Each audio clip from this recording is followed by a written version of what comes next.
So if you're trying to improve your supply chain, what would be the top 3 things to focus on? That's what I'm going to talk about this week, coming right up.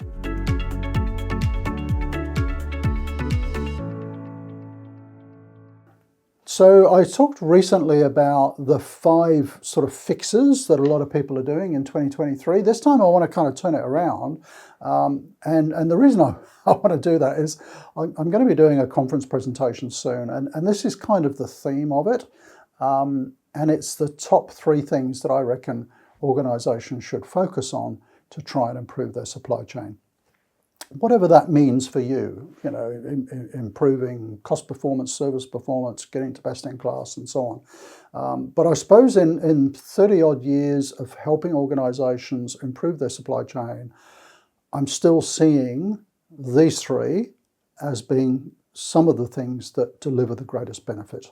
And so we end up doing a lot of that, obviously, for our clients. So, number 1, this will be absolutely no surprise to you if you've been around this channel at all. What do you reckon it is? It's a pity this isn't live, because I can imagine a lot of people typing this in down below. Cost to serve. Yep. And if you don't know much about cost to serve, look on the channel. There are loads and loads of videos about cost to serve because I talk about it endlessly. Why? Because undertaking cost to serve analysis on your supply chain is probably one of the best things you can do for your supply chain. And it will make you a supply chain hero, because the whole purpose of it is to identify profit leaks, cash leaks in your supply chain and to fix them.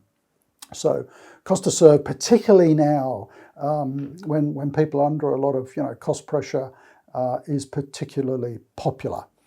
So if you haven't done cost to serve analysis, please do have a look at. There's a video on here. We'll put a link up to it. It's basically a 40-minute masterclass on how to do cost to serve analysis in your warehouse. So let's put that one up there, Louis, if we can, please. And I would be urging every organisation that hasn't done that to go through it.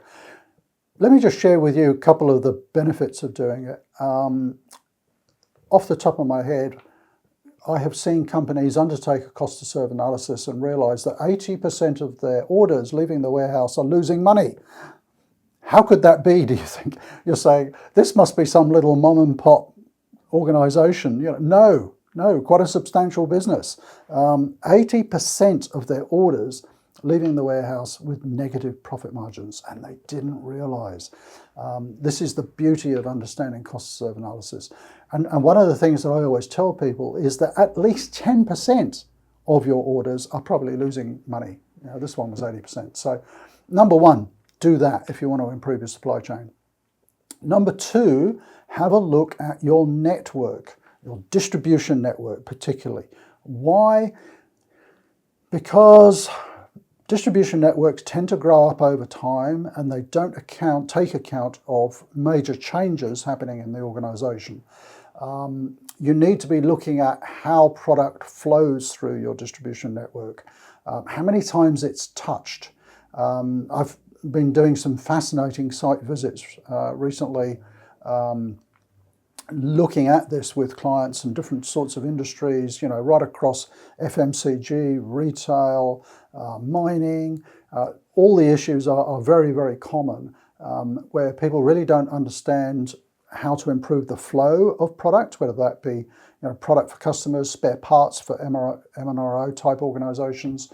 Have a look at the number of touches that are happening in your distribution network, and that starts to point you in the right direction to reducing those touches and reducing costs. Sometimes location is an issue, stock holding locations, particularly if that network has been in place for a very long time, because needs will change over time, and you really need to test the impact of changes to product and customers and service and so on. One of the aspects to look at is where you're holding inventory in the network. Should all of the facilities be full range stock, part range, fast movers only? Those sorts of things can make a massive difference. Number 3, and it's really closely linked to the network, is inventory.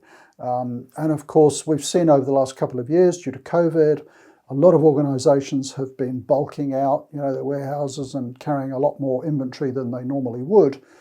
But what I'm seeing a lot of as well is an imbalance in inventory where they're running out of A's and they've got too many C's and all this type of thing. So it's not just about the overall inventory investment, it's about understanding that balance across the ABCDs, different service levels and so on. And I'm seeing that across all industries. So do look at those three. And if you're new to the channel, there are videos on all of these on the channel. Just use the search feature or the playlists and have a look at that. But I reckon the three biggest ticket items, if you like, to improve your supply chain in terms of cost and service are: number one, undertake cost to serve analysis. Number two, have a look at your network. Is it still suitable for the organization? Do you have transfers taking place? Do you have too many touches through the network? And inventory, are you really managing inventory well? When you look at some organizations, the big end of town, particularly in sort of FMCG and grocery retail, they're really good at it. But other industries, even large organizations, are not.